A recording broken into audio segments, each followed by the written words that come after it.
Astaghfirullah. Assalamualaikum warahmatullahi wabarakatuh.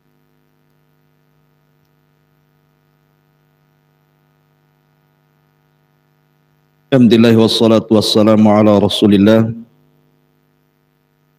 wa ala alihi wa sahbihi wa mawalah wa la hawla wa la quwata illa billahi wa ba'd. Alhamdulillah, di subuh kali ini Allah subhanahu wa ta'ala masih bisa mengumpulkan kita di Masjid Nidaul Ilmi sebagaimana Allah subhanahu wa ta'ala kumpulkan di masjid ini. Allah subhanahu wa ta'ala juga mengumpulkan kita di surganya kelak, amin ya rabbal alamin. Salawat dan salam kita hadiahkan kepada Rasul kita Nabi besar Muhammad sallallahu alaihi wa ala alihi wasallam. Kita masuk pada ayat berikutnya dari surah Al-Fatihah. Iyyaka na'bud wa iyyaka nasta'in. Ayat ini adalah inti daripada Al-Quran. Bahkan ayat ini inti dari seluruh kitab-kitab langit yang diturunkan. Ketika Allah subhanahu wa ta'ala menurunkan kitab-kitabnya yang berjumlah 104 kitab, yang 100 disebut dengan suhuf dan yang 4 disebut dengan Taurat, Zabur, Injil dan Al-Quran. Yang 100 suhuf digabungkan dalam sebuah kitab yang disebut dengan Taurat.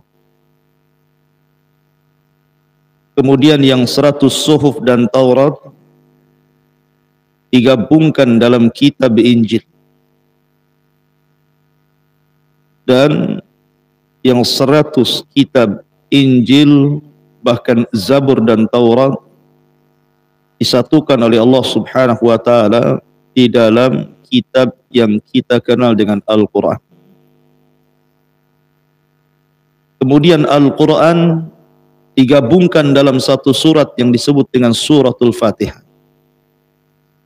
Dan surah Al-Fatihah itu digabungkan dalam satu inti, Iyyaka na'bud wa iyyaka nasta'in. Jadi ayat ini ayat yang agung, karena terkandung seluruh kitab-kitab langit, mulai daripada suhuf, kemudian Taurat, kemudian Zabur, kemudian Injil, kemudian Al-Quran, tergabung dalam ayat Iyyaka na'bud wa iyyaka nasta'in. Ayat yang sangat mulia.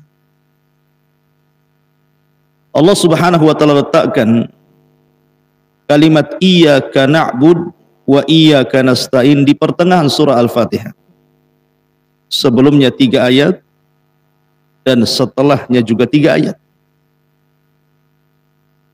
Alhamdulillahi rabbil alamin, Ar-Rahmanir Rahim, Maliki yaumiddin. 3 ayat.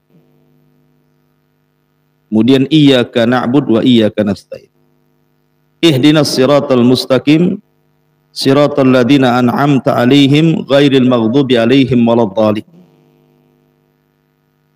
Makanya Al-Fatihah itu disebut sab'ul mathani, 7 ayat. Pertengahannya Iyyaka na'bud wa iyyaka nasta'in. Inilah yang dimaksud dalam hadis Abu Hurairah radhiyallahu an dari Nabi sallallahu alaihi wasallam, qasamtu as-shalah ala qismain. Aku bagi salat itu menjadi 2 bagian. Nisfun lillahi wa nisfun li 'abdihi. Separuhnya untuk Allah dan separuhnya untuk hambanya.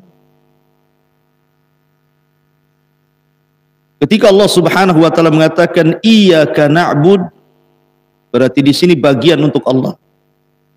Ketika Allah katakan Iyyaka nasta'in, inilah bagian untuk hambanya.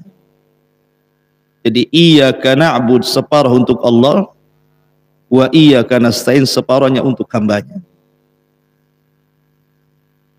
Ma'asyiral muslimin yang dimuliakan Allah Subhanahu wa taala. Bicara tentang iyyaka na'budu wa iyyaka nasta'in, banyak faedah yang bisa kita petik. Makanya Imam Ibnul Qayyim sampai mengarang berjilid-jilid kitab hanya membahas iyyaka na'budu wa iyyaka nasta'in. Satu kitab namanya Madarijus Salikin fi manazil iyyaka na'budu wa iyyaka nasta'in. Saking agungnya ayat ini sampai ulama mengarang berjilid-jilid untuk memahamkan kepada kita kalimat iyyaka na'budu wa iyyaka nasta'in. Iyyaka na'bud, hanya kepadamu kami menyembah. Wa iyyaka nasta'in, hanya kepadamu kami meminta pertolongan. Makanya ketika kita membaca surah Al-Fatihah di dalam salat kita, setiap ayat itu ada jawabannya. Ketika kita katakan alhamdulillahi rabbil alamin, maka Allah jawab hamidani abdi.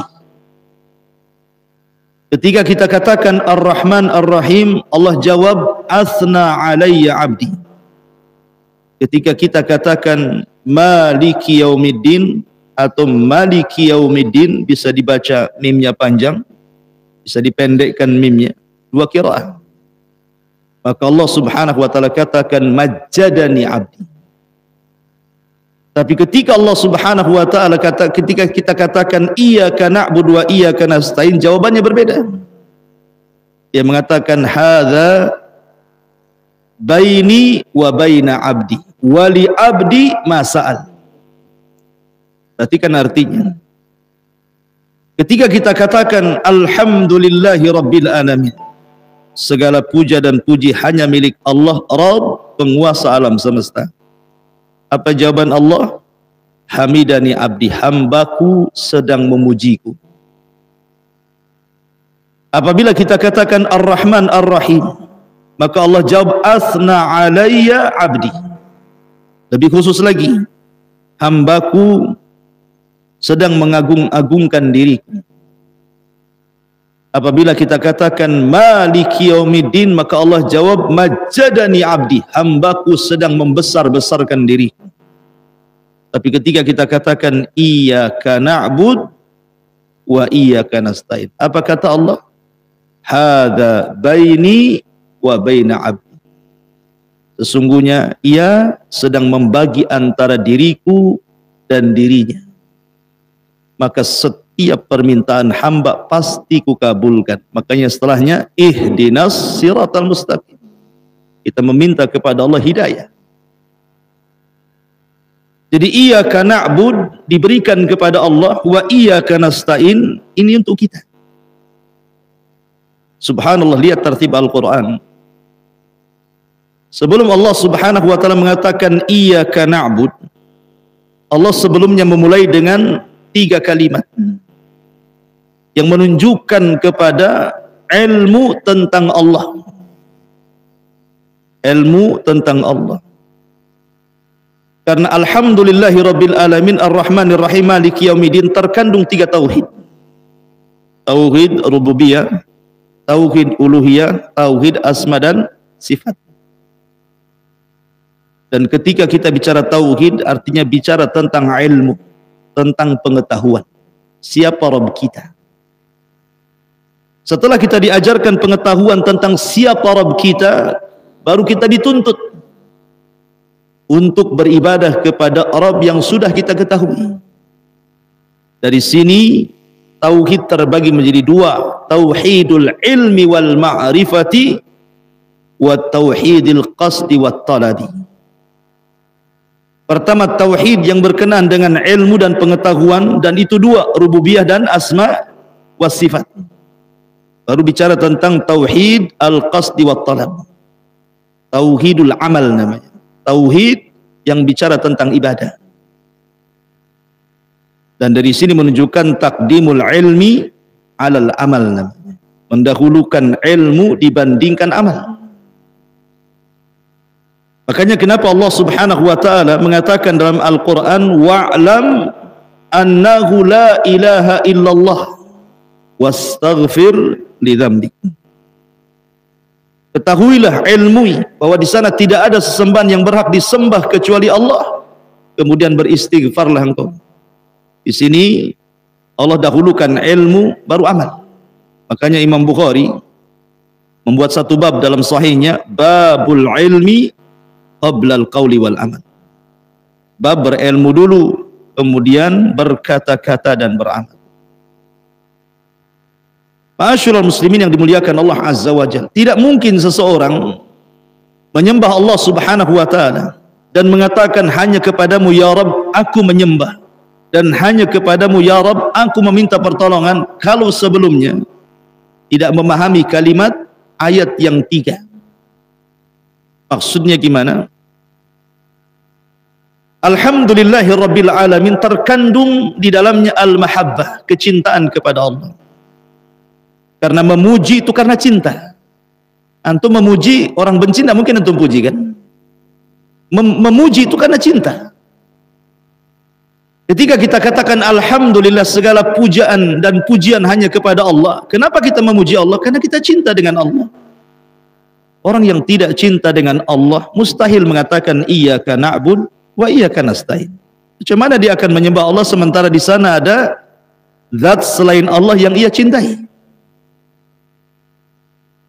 Kemudian Ar-Rahman Ar-Rahim melahirkan Raja Harapan. Karena sebesar apapun dosa, kalau seseorang kemudian datang kepada Allah meminta ampun, Allah itu Rahman, Allah itu Rahim. Ada harapan.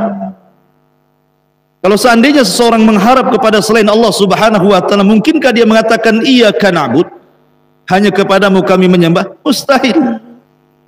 Karena kalimat iyyaka na'bud itu kalimat ikhlas. Tidak boleh menyelewengkan harapan kecuali kepada Allah. Kemudian Maliki Yaumiddin terkandung padanya al-khauf, rasa takut.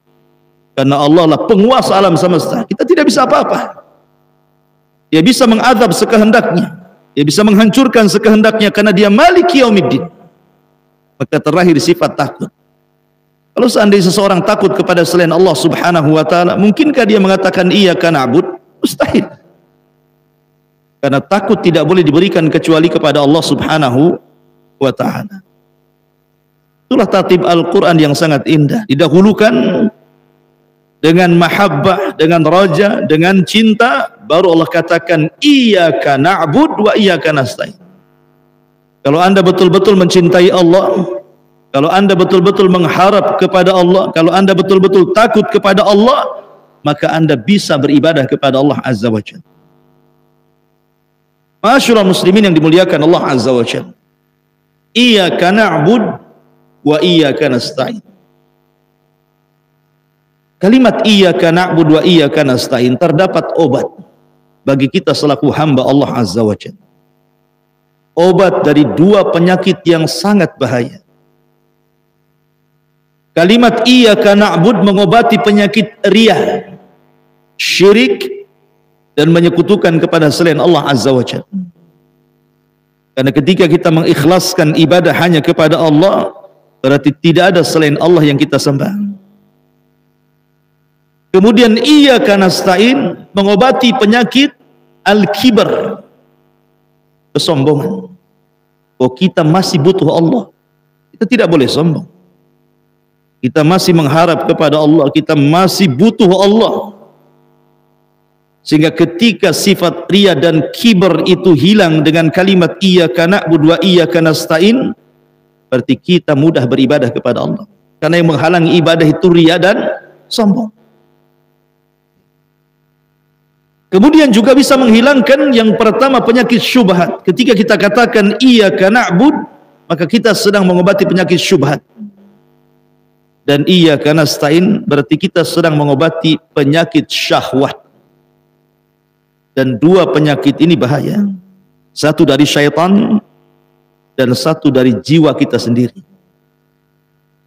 Syubhat datang dari syaitan.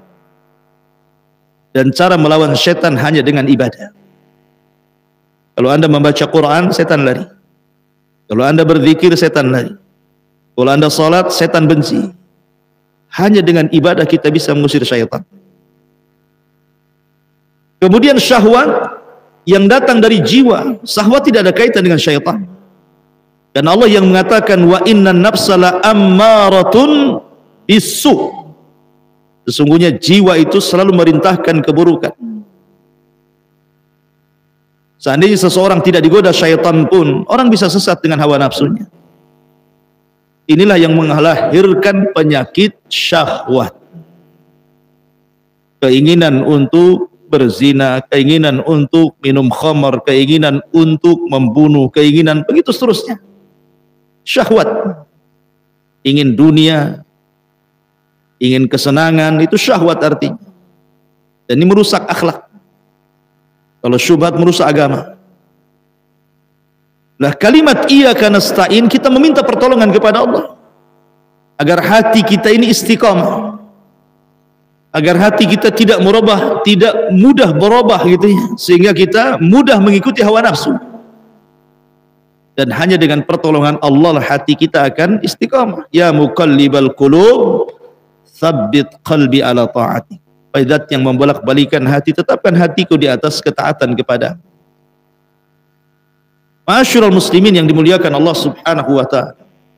Iyyaka na'bud wa iyyaka nasta'in. Allah Subhanahu wa taala mendahulukan ghayah dibandingkan wasilah. Ghayah itu tujuan, wasilah itu perantara. Iyyaka na'bud ini ghayah namanya. Tujuan diciptakan kita untuk apa? Ibadah. Wa ma khalaqtul jinna wal insa illa liya'budun. Ini tujuan kita diciptakan. Bahkan bukan tujuan kita saja diciptakan, semua alam semesta, mulai dari langit, bumi, alam semesta, galaksi-galaksinya, termasuk malaikat, jin dan manusia, termasuk juga binatang-binatangnya. Semua tujuannya hanya untuk beribadah kepada Allah Azza wa Jalla. Wa in min kulli syai'in illa yusabbihuna bihamdihi walakin la tafqahuna tasbihahum. Sungguhnya segala sesuatu yang diciptakan Allah Azza wa Jalla semua bertasbih, beribadah kepada Allah dengan memuji Allah Subhanahu wa taala. Wa iyyaka nasta'in baru cerita tentang wasilah, perantara. Karena tidak mungkin Anda datang kemari kecuali karena pertolongan Allah. Bisa Anda datang ke Masjidul Ilmi kalau tidak ada pertolongan Allah? Tidak bisa. Betapa banyak orang yang sehat, punya waktu luang, tidak bisa datang kemari, hanya untuk mengaji. Padahal dia punya kesehatan, dia punya waktu luang. Kenapa tidak datang? Itulah yang diisyaratkan di dalam hadis Nabi SAW, ni'matani maghbunun katsirun minan nas, as-sihhatu wal faragh. Dua nikmat yang selalu dilupakan manusia, satu kesehatan dan waktu luang. Sehat, waktu luang, kenapa tidak beribadah? Ada orang sehat tapi tidak ada waktu, ada orang punya waktu tapi tidak sehat. Tapi ada yang diberikan dua-duanya tidak juga beribadah. Dari sini ma'asyiral muslimin yang dimuliakan Allah Azza wa Jalla, Allah sebutkan ghayah sebelum wasilah, supaya kita tahu apa gunanya Allah menciptakan kita ini, untuk beribadah kepada Allah Subhanahu wa taala dengan wasilah pertolongan, minta pertolongan kepada Allah agar kita bisa beribadah. Ma'asyiral muslimin yang dimuliakan Allah Subhanahu wa taala, iyyaka na'bud, lihat dhamir kata ganti daripada na'bud. Di situ menggunakan nun. Na'bud, bukan a'bud pakai hamzah, alif. Nun itu artinya kami. Hamzah itu artinya aku.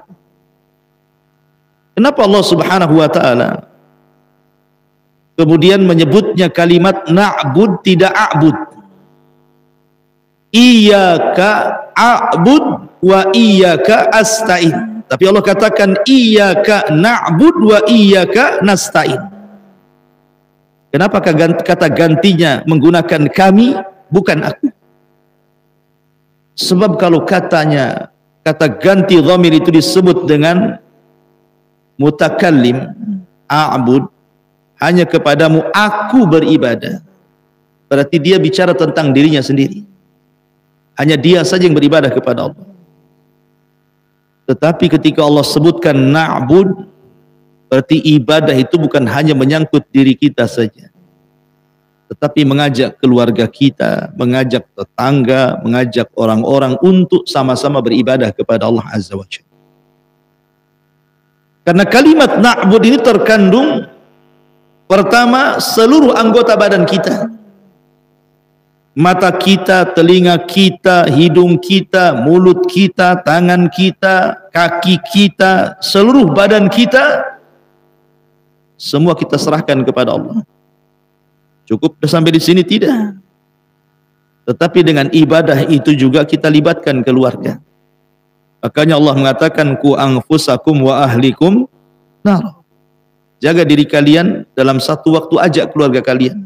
Dari apa? Dari terhindar dari api neraka. Artinya ibadah. Karena ibadah itu pengaruhnya bukan untuk kita saja, tapi untuk keluarga. Makanya Allah Subhanahu wa taala khususkan perintah salat dengan mengatakan wasta'inu bis sabri was shalah. Mintalah kepada Allah pertolongan dengan sabar dan dengan salat. Dan Allah katakan wa'mur ahlaka bis salati wastabir 'alaiha. Perintahkan keluargamu untuk salat dan sabar. Karena pengaruh salat itu juga pengaruh kebaikan keluarga.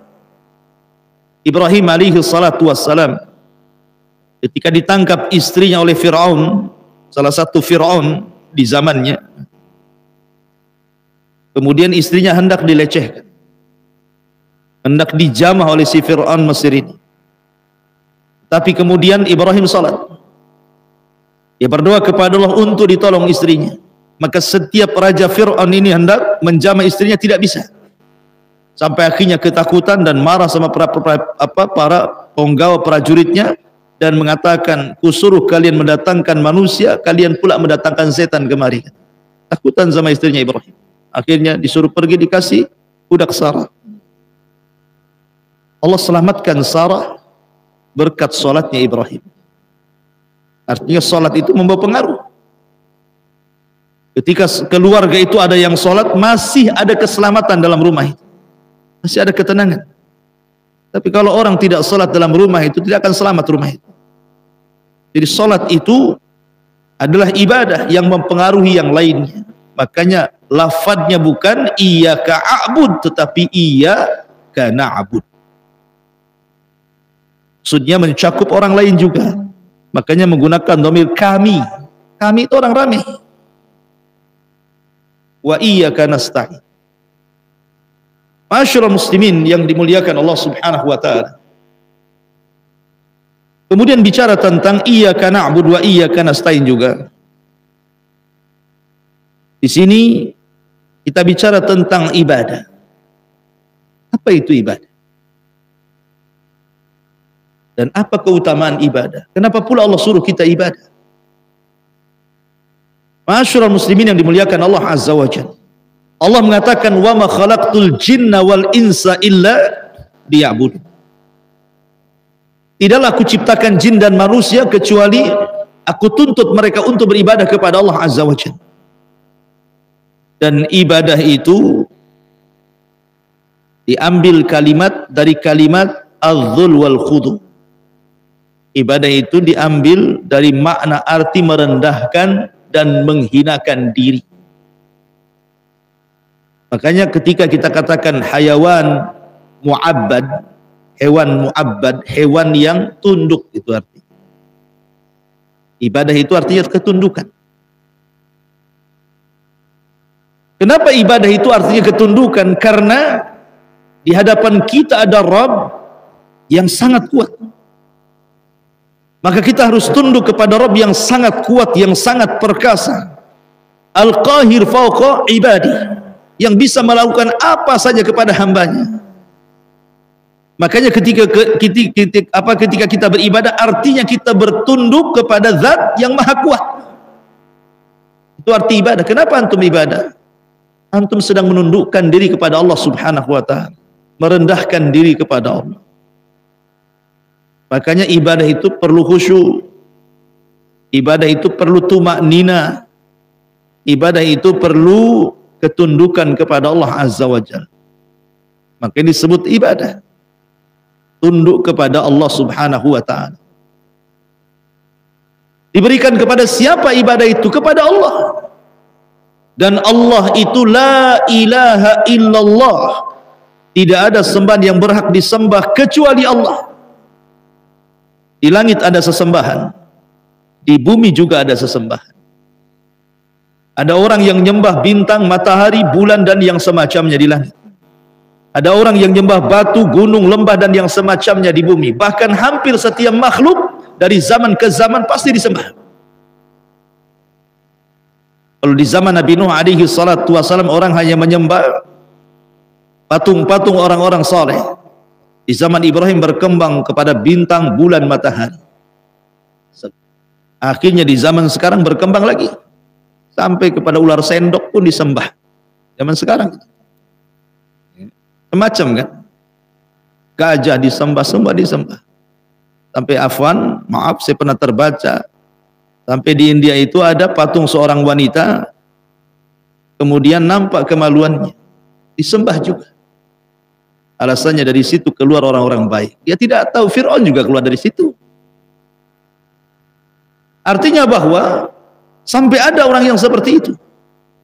Maka ketika kita katakan la ilaha fis sama, la ilaha fil ardi, tidak ada sesembahan di langit, tidak ada sembahan di bumi, tidak ada sembahan di alam semesta ini illallah, kecuali Allah Subhanahu wa ta'ala.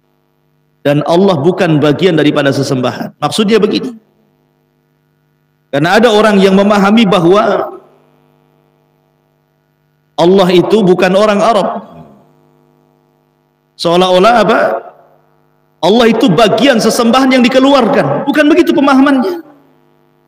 Jadi ketika kita katakan la ilaha, kita ambil semua sesembahan, kemudian kita masukkan ke koper, kita kunci, ambil satu, yang ini dibuang. Bukan begitu pemahamannya. Allah itu bukan bagian dari sesembahan yang dikecualikan. Sesembahan. Allah, nggak ada kaitan antara Allah dengan sesembahan yang disembah manusia. Kalimat pengecualian la ilaha illallah, kalau saya sederhanakan biar antum paham, bukan berarti kita comot semua Tuhan yang disembah selain Allah, ya mataharinya, ya bulannya, ya patungnya, kemudian setelah itu kita ambil, ini buang, ini tetapkan. Bukan begitu. Allah berbeda dengan ma'bud, sesembahan-sesembahan yang disembah selain daripada Allah. Dia bukan bagian daripada itu. Dia tersendiri. Makanya Allah mengatakan la ilaha fa'lam annahu la ilaha illallah. Dan Allah badal daripada kalimat hak yang muqaddar yang disembunyikan. La ilaha haqqun illallahu. Namanya la dalam ilmu bahasa Arab ada isim la, ada khobar la. La ilaha, ini isim la. Mana khobarnya? Makhdhuf, haqqun. Tidak ada sembahan yang berhak disembah, itu pengertiannya. Kemudian badal hak adalah Allah. Jadi dia bukan bagian daripada makhluk, dia tersendiri. Ma'asyiral muslimin yang dimuliakan Allah Subhanahu wa ta'ala. Mungkinkah manusia mengetahui sesembahannya dengan akalnya? Mungkinkah manusia mampu melihat sesembahan dengan kedua matanya? Mungkinkah manusia bisa mendengar secara langsung Tuhannya? Mustahil. Tetapi walaupun demikian, Allah Subhanahu wa ta'ala mengetahui hamba-hambanya. Lalu kenapa Allah Subhanahu wa ta'ala menutup diri dari hambanya? Allah menutup diri dari hambanya sehingga hamba tidak bisa mendengar langsung, tidak bisa melihat langsung, tidak bisa membayangkan secara langsung, karena rahmat, kasih sayang Allah Subhanahu wa ta'ala kepada kita. Sebab kalau seandainya Allah Subhanahu wa ta'ala buka tabirnya, di mana hijabuhun nur, dalam riwayat hijabuhun nar, di mana Allah Subhanahu wa taala punya hijab yang hijabnya cahaya, dalam riwayat hijabnya itu api. Kalau seandainya hijab itu tersingkap, la akhraqat ma bainas samawati wal ard, akan terbakar langit dan bumi. Ketika Allah hijabi dirinya dengan cahaya, ini bentuk rahmat. Coba bayangkan kalau hijab itu terbuka, habis kita. Jadi kasih sayang Allah yang membuat dia terhalang antara kita dengan Allah Subhanahu wa taala. Musa alaihi salatu wassalam pernah meminta agar Allah diperlihatkan. Tapi apa jawaban Allah? Lan tarani. Tidak bisa melihat. Kemudian Allah mengatakan, walakin dur ilal jabal. Lihat gunung Saina yang penuh dengan batu yang kokoh itu. Kalau aku akan tampakkan diriku pada gunung itu, fa in istaqarra makanah, kalau gunung itu tetap tidak hancur, fasaufa tarani, kau bisa melihat. Apa yang terjadi? Falamma tajalla rabbuha lil jabali ja'alahu dakka wa sara Musa sa'iqa. Ketika Allah menampakkan dirinya ke gunung itu, hancur lebur gunung itu. Musa pun pingsan. Kemudian Musa bangun dan mengatakan, tubtu ilaika ya Rabb, aku tobat kepadamu. Aku nggak akan minta lagi agar engkau memperlihatkan dirimu kepadaku. Kalau gunung penuh dengan batu saja bisa hancur, kita ini tulang daging, apalah kita ini. Artinya ketika Allah terhalangi antara dia dengan kita, itu rahmat dari Allah. Bani Israel ketika minta kepada Nabi Musa, lan nu'mina laka hatta narallaha jahra fa akhadatkumus sa'iqatu wa antum tanzur. Ya Musa, kami tidak akan beriman dengan kenabianmu sampai kami melihat Allah, katanya. Datang halilintar menyambar mereka, mati semua. Jadi terhalangnya Allah Subhanahu wa taala sehingga kita tidak bisa mendengar langsung, melihat langsung, membayangkan langsung.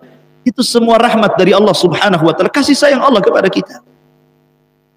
Makanya Aisyah radhiyallahu anha mengatakan, siapa yang mengatakan anna nabiyya sallallahu alaihi wasallam ra'a rabbahu, siapa yang mengatakan Rasul Muhammad SAW melihat Rabbnya pada peristiwa Isra dan Mi'raj, maka dia telah melakukan ucapan dusta. Tidak, Rasul tidak pernah melihat Allah. Ketika Rasul sallallahu alaihi wasallam dari riwayat Ibnu Abbas radhiyallahu anhu ditanya, apakah engkau melihat Rabbmu ya Rasul dalam peristiwa Mi'raj? Maka Rasul mengatakan, nurun inni ara, dalam riwayat nurun anna ara, cahaya yang kulihat. Hanya hijabnya yang dilihat. Dan Allah Subhanahu wa taala mustahil terlihat di bumi. Mustahil. Makanya pemahaman melihat Allah Subhanahu wa taala terbagi menjadi tiga. Ada orang-orang yang gulu ekstrim, bisa melihat Allah di bumi, dan ini para pendusta. Seperti yang terjadi di Batam dulu. Bayar 500.000, masuk ke dalam kamar, tengok jolang isi air, komat kamit, nanti tengok Allah di situ. Gulu, mana bisa Allah dilihat di jolang? Pendusta. Musa saja tidak bisa, apalagi Anda. Rasul saja tidak bisa melihat Allah, kok pula ngaku-ngaku bisa melihat Allah? Ada orang yang menafikan Allah tidak mungkin dilihat di dunia akhirat, Mu'tazilah. Akal yang bicara, mustahil. Tapi ahli sunnah wal jamaah mengatakan, ya di dunia Allah tidak bisa dilihat, tapi di akhirat Allah akan menampakkan dirinya, dan itu nikmat terbesar yang Allah anugerahkan kepada penduduk sorga, ru'yatullah, mereka mampu melihat Allah. Ketika Allah Subhanahu wa taala mengatakan, saluni ma syi'tum fahada yaumun mazid, mintalah segala sesuatu wahai penduduk sorga, ini hari tambahan nikmat untuk kalian. Penduduk sorga mengatakan, ya Rabb, alam tubayyid wujuhana wa tubaiduna anin nar wa tudkhilanal jannah. Ya Rabb, bukankah kau sudah memutihkan wajah kami, sudah mengeluarkan kami dari neraka dan masukkan ke dalam surga? Cukup ya Rabb, tidak perlu lagi.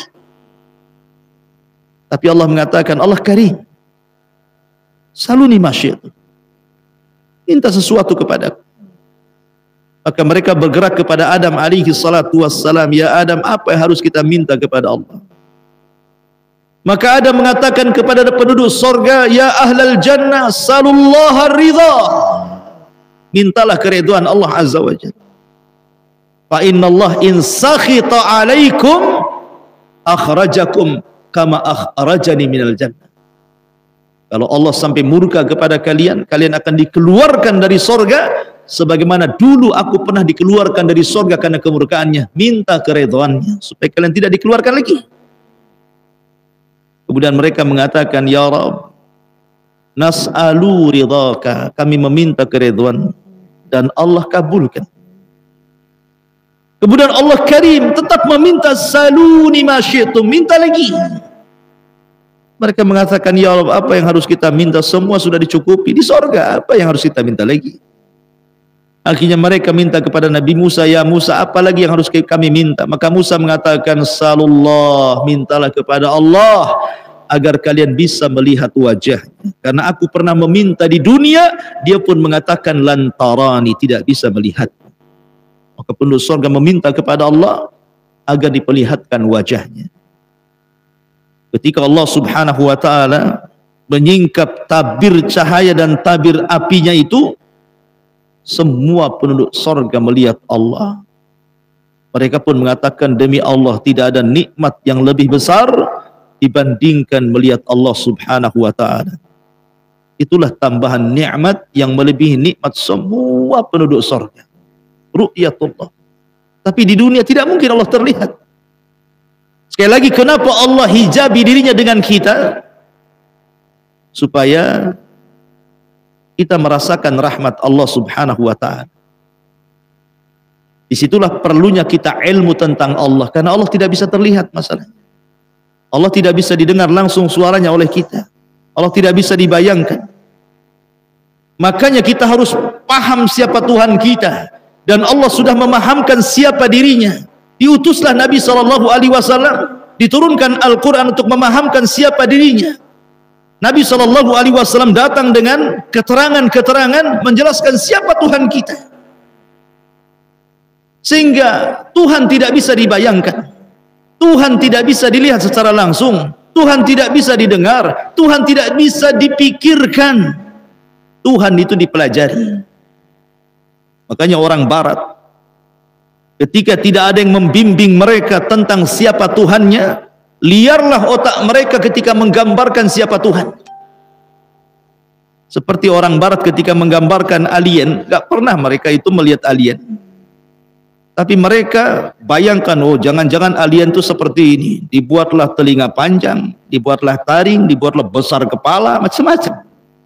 Melihat aja gak pernah. Antum dibohongi oleh Hollywood. Gak ada orang itu lihat alien. Itu hayalan. Karena bagi orang yang tidak pernah melihat kemudian menggambarkan, itu semua hayalan. Dihayalkan kayaknya sesuai dengan yang dilihat, sesuai yang didengar, sesuai yang dipikirkan. Digambarlah alien. Jumpa pun tidak ada dengan alien. Begitulah walillahil matsalul a'la. Ketika seseorang tidak dibimbing ketika menerapkan siapa Tuhannya, akhirnya liar ketika menggambarkan siapa Tuhannya. Bermunculanlah berbagai macam Tuhan-Tuhan yang jauh daripada ketuhanan. Muncullah istilah jangan-jangan Tuhan itu kayak manusia. Dibuatlah Tuhan manusia. Jangan-jangan bukan hanya manusia, tangannya banyak. Dibuatlah Tuhan tangan banyak. Jangan-jangan Tuhan itu ada belalainya. Dibuatlah Tuhan gajah. Begitu ya? Karena terlampau liar otaknya. Oh bukan, Tuhan itu bukan manusia, Tuhan itu binatang. Dibuatlah ular sendok tadi, dibuatlah patung gajah, dibuatlah patung ini, patung itu. Yang lain mengatakan tidak, dia bukan binatang, bukan manusia. Akhirnya apa? Oh mungkin dia pohon, akhirnya nyembah pohon. Mungkin dia semacam tumbuh-tumbuhan, akar disembah. Liar kan? Ketika seseorang liar menggambarkan siapa Tuhannya karena tidak ada yang membimbing masalahnya, maka ketika salah menetapkan siapa Tuhannya, maka akan salah pula ketika menyembahnya. Karena sudah salah dari awal. Ketika puncaknya salah, pasti bawahnya salah. Anda kalau menetapkan Tuhan sudah salah, pasti salah cara menyembahnya. Yang lain mengatakan nyembah Tuhan, oh Tuhan itu perlu buah-buahan, dia suka buah-buahan. Taruhlah jeruk, apel, ya tanah yang nyembah Tuhan. Oh enggak, Tuhan tidak suka apel, Tuhan itu suka lidi yang dibakar. Lidi dibakar, mbah Tuhan. Gitu ya. Kemudian, oh enggak itu, Tuhan tidak suka itu. Suka apa? Macam-macam lah dibuat kesukaan Tuhan sesuai dengan cara berpikirnya kan. Alhamdulillah ikhwan, kita ini dapat hidayah. Kita tidak sembarangan liar menetapkan siapa Tuhan kita, tapi Allah utus Rasul sallallahu alaihi wasallam menjelaskan siapa Tuhan. Supaya benar cara iyyaka na'budnya itu. Rasul datang menjelaskan Tuhan kita seperti apa. Karena begini ikhwan, kalau saya contohkan, ini foto lakuan. Antum tidak pernah melihat ini, tidak pernah melihat botol ini, tidak pernah. Kita tahu bahwa kemudian saya katakan tolong sifatkan botol itu. Antum tidak pernah melihat. Maka ada 3 kemungkinan. Antum bisa mensifatkan karena ada kembarannya. Antum pernah melihat kembarannya. Maka antum bisa mensifatkan botol yang tidak pernah antum lihat karena pernah melihat yang semisalnya. 1. Yang kedua, atau antum pernah melihat langsung. Yang ketiga, atau antum diceritakan orang lain tentang botol itu. Kan cuma 3 itu saja kan. Pertama, antum melihat langsung, antum bisa mensifatkan. Atau tidak pernah melihat langsung, antum bisa melihat kembarannya. Atau tidak melihat langsung, tidak melihat kembarannya orang yang bicara soal botol itu. Cuma 3 ini saja. Kita terapkan kepada Allah, walillah mathalul a'la. Pertama, kita tidak pernah melihat Allah. Mustahil kita bisa menggambarkan Allah. Karena tidak pernah melihat. Bagaimana caranya? Yang kedua, Allah tidak punya kembaran. Karena Allah subhanahu wa ta'ala, qul huwallahu ahad. Allah itu ahad. Tidak ada syirikat bagi Allah. Sehingga kita tidak bisa menggambarkan Allah dengan melihat kembarannya. Karena kembarannya pun tidak punya. Bagaimana caranya menggambarkan Allah? Sehingga yang memungkinkan yang ketiga, ada orang yang bicara tentang Allah, yang dipercaya Allah, dia menyampaikan zatnya kepada kita. Siapa mereka? Para perantara. Siapa perantara? Para nabi, para rasul. Hanya itu yang memungkinkan kita mengenal Allah. Makanya diutuslah Rasul kepada kita. Makanya iyyaka na'budu itu punya 2 syarat. Syarat ikhlas dan ittiba. Ikhlas kepada Allah, ittiba supaya kita benar caranya menyembah Allah. Karena hanya utusan itulah yang paham siapa Allah dan bagaimana cara menyembah. Maka ikuti para utusan itu. Supaya kita benar menetapkan Allah dan bagaimana cara menyembahnya. Dan para utusan itu sudah diutus pada tiap-tiap umat ini. Walaqad ba'atsna fi kulli ummatir rasulan an i'budullaha wajtanibut taghut. Dan kami utus pada tiap-tiap umat ini utusan. Seruan mereka, sembahlah Allah, jauhi sesembahan selain Allah alias taghut. Dan Allah utus kepada kita umat Islam Nabi SAW. Maka pelajari Allah dari Nabi kita dan pelajari bagaimana cara menyembah Allah dari Nabi kita. Makanya beriman kepada Rasul adalah pertama tasdiquhu fima akhbar. Kemudian yang kedua ta'atuhu fima amar. Kemudian yang ketiga wajtinabu ma naha anhu wa jazar. Kemudian yang keempat wa alla yu'badullah illa bima syara. Benarkan apapun yang dihabarkan Nabi, laksanakan apapun yang diperintahkan Nabi, jauhkan apapun yang dilarang Nabi, dan jangan menyembah Allah kecuali dengan syariat Nabi. Karena hanya Dia yang paling tahu siapa Tuhan dan bagaimana cara menyembah. Inilah makna iyyaka na'budu. Hanya kepada Allah subhanahu wa ta'ala kita menyembah Allah subhanahu wa ta'ala. Ma'asyiral muslimin yang dimuliakan Allah azza wa jalla. Adapun arkanul ibadah, sudah saya jelaskan tadi bahwa rukun ibadah itu 3. Al-mahabbah, ar-raja, al-khauf, kecintaan, pengharapan, rasa takut. Kenapa demikian? Ada istilah ulama yang sangat bagus sekali. Ma'asyiral muslimin yang dimuliakan Allah Subhanahu wa taala, apa kata para ulama? Man 'abadallaha bil hubbi wahdah.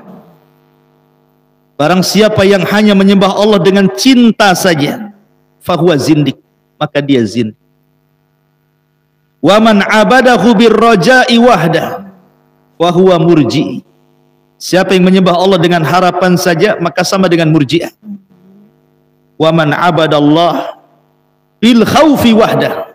Siapa yang menyembah Allah Subhanahu wa taala hanya dengan takut saja, fahuwa khariji, maka dia khawarij. Wa man 'abadallah bil khaufi wal hubbi war raja fahuwa mu'minun muwahhid, maka dia seorang mukmin yang mentauhidkan Allah. Orang khawarij hulu terhadap ayat-ayat Al-Quran yang berkaitan dengan al-wa'id, ancaman. Makanya dia mudah mengkafir-kafirkan orang, karena yang dibaca hanya ayat-ayat ancaman saja. Ketika Allah Subhanahu wa taala mengatakan wa man qatala mu'minan muta'ammidan fajaza'uhu jahannam khalidan fiha, siapa yang membunuh seorang mukmin secara sengaja, wa man qatala mu'minan muta'ammidan fajaza'uhu jahannam, jahannam tempatnya, khalidan fiha, kekal di dalamnya. Hanya itu yang dibaca, ayat-ayat wa'id, ancaman saja. Makanya kemudian akhirnya dia ekstrim, mudah mengkafirkan orang. Ketika melanggar sedikit saja kafir neraka, kafir neraka, kafir neraka. Itulah khawarij. Makanya manhaj mereka disebut manhaj takfir.